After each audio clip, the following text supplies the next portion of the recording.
Hello guys, welcome to Minidya channel. நான் எல்லா வீடியோலயும் சொல்லியிருந்தேன் சூப்பரா பேசுறேன்னு. நான் இப்போ இந்த மட்டும் பேசல guys, 3 வயசுலேருந்தே பேசுறேன். அந்த வீடியோ இப்போ ரீசெண்டாக தான் நான் பார்த்தேன். எனக்கு பார்த்து ரொம்ப சிரிப்பாயிடுச்சு நானா இதுன்னு. ஸோ உங்களுக்கும் ஷேர் பண்ணணும் இந்த வீடியோ. வாங்க அந்த வீடியோ பார்க்கலாம். வணக்கம். பாட்டு பாட போறோம்.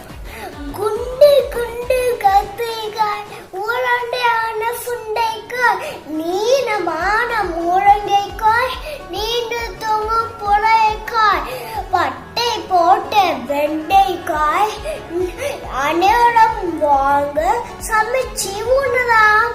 என்னோட குட்டி வயசு வீடியோ பார்த்தீங்களா? நல்லா இருக்கா? மறக்காம ஹெல்லோ கமெண்ட் பண்ணிடுங்க. மறக்காம என்ன பண்ண சப்ஸ்கிரைப் பண்ணிடுங்க, லைக் பண்ணிடுங்க. பாய் guys. Hello guys, welcome to Minidya.